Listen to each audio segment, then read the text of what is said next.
हर रोज एक नई कहानी देखने के लिए चैनल को सब्सक्राइब करें और बेल आइकन दबाना ना भूलें। फूल कुमारी की 4 बेटियां थीं। बड़ी बेटी विमला, दूसरी बेटी हेमा, तीसरी बेटी सोना और चौथी बेटी कंचन थी और एक बेटा जोगिंदर था। उसकी चारों ही बेटियों की शादी हो चुकी थी, लेकिन वो चारों ही किसी न किसी वजह से अपने ससुराल को छोड़ अपने मायके में ही रहा करती थी। लेकिन फूल कुमारी का बेटा जोगिंदर अभी कुंवारा था। ऐसे ही एक दिन फूल कुमारी और उसकी चारों बेटियां हॉल में बैठी चाय पी रही होती हैं। तभी उसकी सबसे बड़ी बेटी विमला कहती है, माँ, अब तो जोगिंदर बड़ा हो गया है, कमाता भी है। आप उसकी शादी के बारे में क्यों नहीं सोचती? हाँ माँ, दीदी सही कह रही है। अब हमसे नहीं होता है ये घर का काम। अब आप अपनी बहू ले आओ। हाँ, तुम तो बस यहाँ भैंसों की तरह खाने के लिए हो ना। माँ, आपको पता तो है ना कि हमसे नहीं होता ये घर का काम। इसी कलेश के चलते तो हम चारों बहनें अपने अपने ससुराल को छोड़कर यहाँ अपने मायके में बैठी हैं। हाँ माँ, वैसे भी आपको हमारे हाथ का ना तो खाना पसंद है और ना ही हमारा किया हुआ कोई काम। बहू ले आए, फिर वो आपको अच्छा अच्छा खाना बनाकर खिलाएगी। फूल कुमारी थोड़ी देर कुछ सोच में पड़ जाती है और अचानक से कहती है, हाँ, वैसे तो तुम सब सही बोल रहे हो। मैं अभी बात करती हूँ अपने गांव की मौसी से, वो कोई अच्छी सी कामकाजी बहू मेरे बेटे के लिए ढूंढे। तुम तो सारी कामचोर हो गई हो। इतना बोलकर फूल कुमारी वहाँ से चली जाती है और वैसे ही समय बीतता जाता है और फूल कुमारी अपने बेटे के लिए एक अच्छी सी बहू तलाशने लगती है और अपनी मौसी से भी कोई काम करने वाली बहू तलाशने के लिए कह देती है। अब ऐसे ही समय गुजरने लगता है। ऐसे ही एक दिन शाम के समय फूल कुमारी और उसकी चारों बेटियां बैठी आपस में बातें कर रही होती हैं। तभी फूल कुमारी की डोरबेल बजती है तो फूल कुमारी अपनी बेटी कंचन से कहती है, कंचन, जा तो जरा देख कौन आया है इस टाइम। ये पड़ोसियों को भी मांगने के अलावा और कोई काम नहीं है। जब देखो कटोरा लेकर आ जाते हैं। हमसे यहाँ चार तो पाली नहीं जा रही है। माँ, मैं बहुत थक गई हूँ, आप दीदी से ही बोल दो। अरे नासपिटी, जाती है या मैं ही चली जाऊँ? फूल कुमारी के इतना कहते ही कंचन दरवाजा खोलने जाती है और खोलते ही काफी शॉकिंग आवाज में कहती है, जोगिंदर, तुम और ये कौन है तुम्हारे साथ? अरे क्या हुआ, इतना चिल्ला क्यों रही है? मेरा बेटा आया है तो अंदर आने दे उसे। हट वहाँ से। माँ, आज आपका लाडला बेटा अकेले नहीं आया। देखो तो जरा किसे लाया है अपने साथ। देखो तो जरा किसे ले आया है ये घर, जो तू इतनी चौंकी हुई है। फूल कुमारी इतना कहकर दरवाजे पर जाती है और उसके साथ उसकी बाकी की तीनों बेटियां भी जाती हैं। तो सभी जोगिंदर को देखकर हैरान रह जाते हैं, क्योंकि वो एक अर्पिता नाम की लड़की को शादी करके अपने घर ले आया था। जोगिंदर और अर्पिता को देखकर उसकी माँ फूल कुमारी अपना सर पकड़कर बैठ जाती है और कहती है, अरे ये तूने क्या कर दिया? इतनी जल्दी क्या थी तुझे शादी करने की, जो तूने इतना बड़ा कदम उठा लिया? माँ, वो मैं और अर्पिता ने एक दूसरे से बहुत प्यार करते थे, पर इसके घर वाले ने शादी के लिए मान नहीं रहे थे और इसकी शादी कहीं और करवा रहे थे, इसलिए हमने शादी कर ली। अरे नासपिटे, अगर शादी ही करनी थी तो हमें बताकर कर लेता।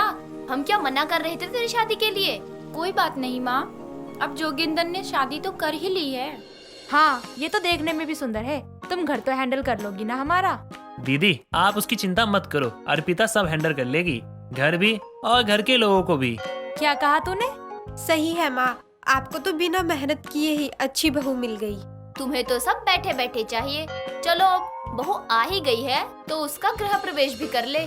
फूल कुमारी के इतना कहने पर कंचन पूजा की थाल लेकर आती है और अपनी भाभी यानी अर्पिता का गृह प्रवेश करवाती है। ऐसे ही दिन बीतते हैं। अर्पिता धीरे धीरे अपने घर को बहुत अच्छे से संभाल लेती है। अर्पिता के अच्छे बर्ताव और घर की जिम्मेदारियों को अच्छे से संभाल लेने की वजह से अब फूल कुमारी भी उसे अपना लेती है। बस अर्पिता की एक परेशानी थी, वो थी उसकी चारों नंदे, जो अर्पिता के घर में आने की वजह से और ज्यादा आलसी हो गई थी। वो पूरा दिन कुछ नहीं करती थी, बस अपने कमरे में पड़ी पड़ी खाती रहती थी और अर्पिता पर हुक्म चलाती रहती थी। ऐसे ही एक दिन सुबह के समय अर्पिता किचन में सभी के लिए नाश्ता बना रही होती है। तभी उसकी चारों नंद एक एक करके आवाज लगाती हैं और कहती हैं, भाभी मेरे लिए चाय ले आओ। भाभी मेरे लिए चाय और आलू के पराठे ले आओ। भाभी मुझे तो गर्म दूध और ब्रेड दे दो। और भाभी मेरे लिए तो प्याज के पराठे लाना, मुझे आलू के पराठे नहीं पसंद। अभी लाती हूँ दीदी। इतना कहकर अर्पिता सबके लिए नाश्ता बनाने में लग जाती है। काफी तरह का नाश्ता होने की वजह से अर्पिता को नाश्ता बनाने में थोड़ा समय लग जाता है। तभी सोना अपने कमरे से गुस्से में आती है और सीधा किचन में जाकर अर्पिता पर चिल्लाते हुए कहती है, अभी तक नाश्ता नहीं बना? हाथों में मेहंदी लगा रखी है तुमने। भूख के मारे मेरे पेट में चूहे कूद रहे हैं।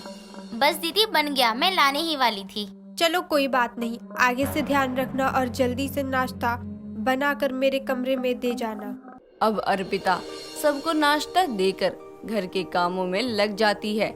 ऐसे ही दिन बीतने लगते हैं और अर्पिता की चारों नंदे उसे यूं ही परेशान करती रहती हैं। अर्पिता अपने पति और सास की बहुत इज्जत करती थी, इसीलिए वो उन चारों को कुछ नहीं कहती। ऐसे ही रविवार का दिन होता है, सभी घर पर होते हैं और जोगिंदर भी। तभी सुबह सुबह कंचन अर्पिता से कहती है, भाभी जरा जल्दी से मेरे कपड़े प्रेस तो कर दो, मुझे अपनी सहेली से मिलने जाना है। ठीक है दीदी, मैं अभी कर देती हूँ।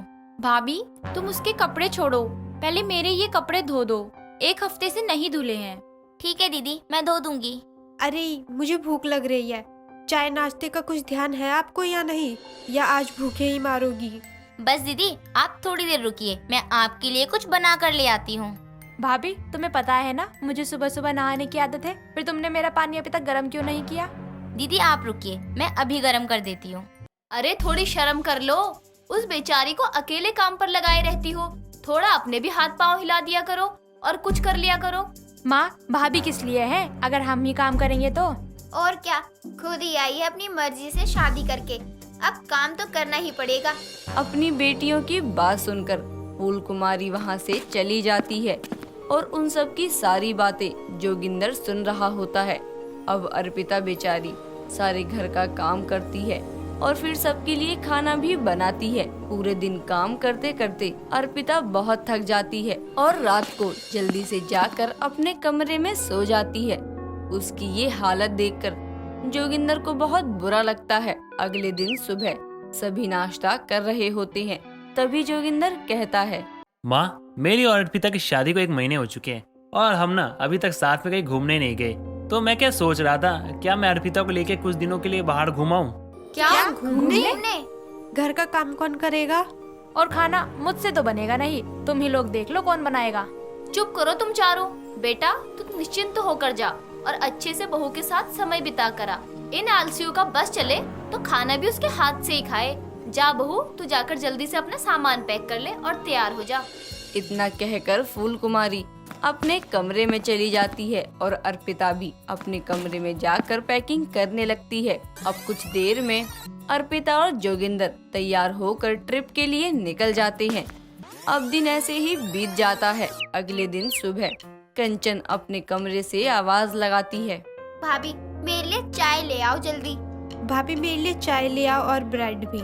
नींद में बड़बड़ाना बंद करो तुम दोनों और उठो, चाय बनाओ अपने लिए भी और बाकियों के लिए भी।